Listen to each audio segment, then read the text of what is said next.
Hello students, welcome to Adarsh English classes. Adarsh English classes में आप सभी का एक बार फिर से स्वागत है। और आज इस सेशन में हम लोग जियोफ्री चौसर पर 30 MCQ डिस्कस करने वाले हैं। इससे पहले हम लोगों ने 30 MCQ पार्ट 1 में जियोफ्री चौसर का डिस्कस ऑलरेडी किया है। ये हमारा जियोफ्री चौसर MCQ का सेकंड पार्ट है। विदाउट एनी डिले चलिए स्टार्ट करते हैं। Who was the king when Geoffrey Chaucer was born? जब जॉफरी चौसर पैदा हुए थे उस समय वहाँ के किंग कौन थे? तो इसमें मैं थोड़ा सा एक्सप्लेन करना चाहूँगी गाइस कि जॉफरी चौसर ने 3 राजाओं का दौर देखा था, जिसमें से एडवर्ड थर्ड थे, रिचर्ड सेकंड थे और हेनरी फोर्थ थे। तो जब चौसर साहब पैदा हुए थे उस समय एडवर्ड थर्ड का रेन चल रहा था, इनका शासन चल रहा था। तो यहाँ पे हमारा राइट ऑप्शन हो जाएगा option B, Edward third. Move to the next question. Our next question is in which year did Chaucer fought in 100 Years war between France and England? वो कौन सा ईयर था जब चौसर साहब फ्रांस और इंग्लैंड के बीच में युद्ध लड़े थे? तो गाइस मैं यहाँ पे बताना चाहूँगी कि हम लोग जानते हैं कि 1343 में चौसर जी पैदा हुए थे और 17 साल की उम्र में ही उन्होंने रॉयल कोर्ट में एंट्री ले ली थी और जिसके बाद ही वो इस युद्ध में हिस्सा भी लिए थे, पार्टिसिपेट किए थे। तो वो ईयर था option number B, 1459। Move to the next question. Our next question is which of the tellers has a conspicuous hairy wart? Story tellers में से किनकी कहानी में वो विशिष्ट बालों वाला मस्सा वाला कैरेक्टर था? तो here our right answer is option B, Miller की स्टोरी में वो विशिष्ट बालों वाला मस्सा वाला व्यक्ति था। Move to the next question. Chaucer served in the English army under which king? Chaucer ने किस किंग के अंदर अपनी सेवा दी थी? तो जाहिर सी बात है कि वो अगर एडवर्ड थर्ड के शासन में पैदा हुए थे तो अपनी सेवा भी वो किनको देंगे? एडवर्ड थर्ड को। Here our right answer is option third, Edward third. Move to the next question. Our next question is which character in the Canterbury Tales is a little deaf following a blow to the head from one of her husband? Canterbury Tales में वो कौन सा character है जिसने अपने husband के सिर पर वॉर करके उन्हें थोड़ा सा बहरा कर दिया था? तो यहाँ पे मैं बताना चाहूँगी कि हमारा राइट आंसर होगा option A, a wife of Bath. The wife of Bath की स्टोरी में एक लेडी होती है जिनके 5 हस्बैंड्स होते हैं। Move to the next question. Which is the first of the Canterbury Tales? Canterbury Tales में फर्स्ट स्टोरी कौन सी है? तो here our right answer is option third, the knight. The knight की जो स्टोरी है वो कैंटरबरी में सबसे पहली मानी जाती है। Move to the next question. Chaucer's father and grandfather were both what? Chaucer के पिता और उनके ग्रैंडफादर दोनों क्या थे? तो जैसा कि हम सभी जानते हैं कि वो दोनों क्या थे? ऑप्शन नंबर थर्ड हमारा राइट आंसर होगा, बूचर्स थे। वो लोग मीट का, मटन का व्यापार करते थे। Move to the next question. What name is now given to the language in which Chaucer work? वो कौन सी लैंग्वेज है जिसमें चौसर ने वर्क किया है? तो जैसा कि हम सभी जानते हैं कि चौसर 14th सेंचुरी के पोइट हैं और वो मिडिल इंग्लिश से रिलेटेड हैं। तो यहाँ पर हमारा right answer option B, middle English होगा। Move to the next question. In which century was Chaucer born? किस सेंचुरी में चौसर बोर्न हुए थे, पैदा हुए थे? मैंने अभी अभी बताया कि चौसर 14th सेंचुरी में पैदा हुए थे और ना ही ये सिर्फ 14th सेंचुरी में पैदा हुए थे, वेयर एज इनको पूरे के पूरे 14th सेंचुरी का पोइट कहा जाता है। Option will be our right answer. Move to the next question. What is the title of Chaucer's best known work? Chaucer के सबसे अच्छे वर्क को कौन सा टाइटल दिया गया है या किस नाम से जाना जाता है? तो आई थिंक ये आप सभी को आता होगा, आप लोग कमेंट्स में ज़रूर लिखें।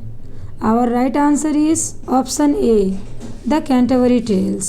Move to the next question. What part-time job did Chaucer once hold? Chaucer का part-time job क्या था? Then here our right answer will be option number A, collecting scrap metal. वो scrap metal को collect करना उनका part-time job था. Move to the next question. What distinction does Chaucer hold at Westminster Abbey? Westminster Abbey में Chaucer क्या अंतर रखते थे? Here our right answer will be he is the first poet to have been buried there in Poets Corner. Option B is the correct answer. Westminster Abbey क्या था? तो Westminster Abbey poets का एक buried corner था. Poets corner था जहाँ poets को buried किया जाता था. Move to the next question. What type of rhyme is Chaucer known to have invented? Chaucer ने किस टाइप के राइम को इन्वेंट किया था? तो आई होप कि इसका आंसर आप लोगों ने दे दिया है. Right answer will be option D, rhyme royal.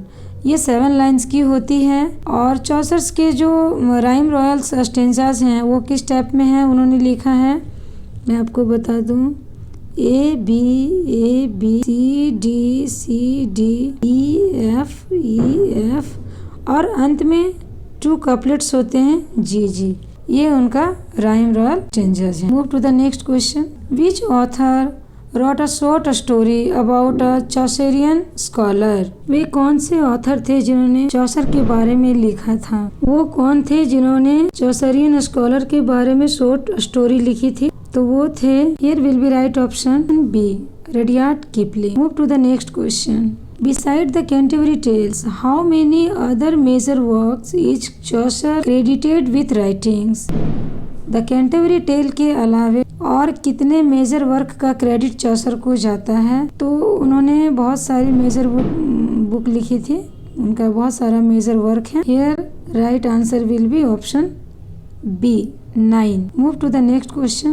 Under which monarch did Chaucer serve? किस राजा के अंतर उन्होंने चौसर ने अपनी सेवा प्रदान की थी? तो चूंकि जब वो एडवर्ड थर्ड के रेन में पैदा हुए तो जाहिर सी बात है कि अपनी सेवा भी वो एडवर्ड थर्ड को ही देंगे. So here our right answer will be option A, Edward third. Move to the next question. Guys ये ट्रू फॉल्स का क्वेश्चन है. सवाल है, चौसर वॉज अ पाव during the 100 Years war. Chaucer was a पाव, POW, इसका full form क्या होगा? तो इसका फुल फॉर्म होगा प्रिजनर ऑफ वॉर. कह रहे कि 100 Year वॉर में क्या चौसर एक प्रिजनर ऑफ वॉर थे? तो यहाँ पे हमारा राइट आंसर होगा ट्रू. यस, वो प्रिजनर ही थे जब 100 Year वॉर हो रही थी और वो बंदी बना लिए गए थे. तो उनको, और वो जब अरेस्ट कर लिए गए थे तो 1600 पाउंड की अमाउंट दे करके एडवर्ड थर्ड ने उनको रिहा करवाया था. Move to the next question. Which of the following is not a period that Chaucer's work can be grouped? वो कौन सा पीरियड है जिसके ग्रुप में चौसर ने कोई भी वर्क नहीं किया है? तो वो option number B, Spanish period है, क्योंकि उन्होंने इंग्लिश पीरियड में वर्क किया है, फ्रेंच पीरियड में भी किया है और इटालियन पीरियड में भी किया है. सिर्फ यही एक ऐसा है जिसमें उन्होंने कोई वर्क नहीं किया है. Move to the next question. What does it take to receive absolution from friar Herbert? Friar Herbert से अनुपस्थिति प्राप्त करने में क्या लगता है? Here our right answer will be option B, money, पैसे लगते हैं. Move to the next question. What does the prioress seems most concerned with? कौन सी क्या प्राथमिकता सबसे अधिक है? Prioress means priority. Then here our right answer will be option A, being perceived by others as ladylike and refined. Move to the next question. What season is it as Chaucer begins his tale? किस season में चौसर ने अपने tales लिखना start किए थे? तो guys I think ये सबको पता है, स्प्रिंग का सीजन बहुत अच्छा होता है. So our right answer will be option third, spring. चलिए आगे की तरफ मूव करते हैं. Where are the 29 travellers headed? ये सवाल कैंटरबरी टेल्स से लिया गया है और 30 ट्रैवलर्स होने थे, लेकिन 29 ही हैं। तो ये सारे ट्रैवलर्स पिलग्रिम्स कहाँ जा रहे थे? यहाँ पे हमारा राइट आंसर होगा option number D, shrine of saint Thomas of Becket. अगले सवाल पर चलते हैं। Which of the travellers is introduce first? पहली बार वो जो ट्रैवलर्स थे किससे इंट्रोड्यूस हुए थे? आप लोग कमेंट में इसका आंसर जरूर दीजिएगा। Here our right answer will be option C, the knight. ये कैंटरबरी टेल की फर्स्ट स्टोरी, फर्स्ट टेल थी। Move to the next question. Which of the following has been named after Chaucer? इनमें से किसका नाम चौसर के नाम के बाद रखा गया है? Then here our right answer will be option number A, a crater on the moon. Move to the next question. Guys अब देखिए ट्रू फॉल्स का सवाल आया है। ऐसे भी सवाल एग्जाम्स में आ जाते हैं। Then our question is there has never been a film made of the Canterbury Tales. अब आपको बताना है कि ये ट्रू है कि फॉल्स है। कह रहा है कि कैंटरबरी टेल पे कोई फिल्म कभी नहीं बनी, तो यहाँ हमारा ये सीधा सीधा फॉल्स हो जाएगा, क्योंकि कैंटरबरी टेल पे ऑलरेडी बनी है film. Move to the next question. What does it take to receive absolution from friar Herbert? Friar Herbert से अब सॉल्यूशन प्राप्त करने में क्या लगता है? Here our right answer will be option B, money, पैसे लगते हैं। चलिए नेक्स्ट क्वेश्चन की तरफ बढ़ते हैं। What does the prioress seems most concern with? Guys लगता है ये सवाल रिपीट हो रहा है। आई थिंक सवाल खत्म हो गए हैं। तो आज का सेशन यहीं ख़त्म करते हैं।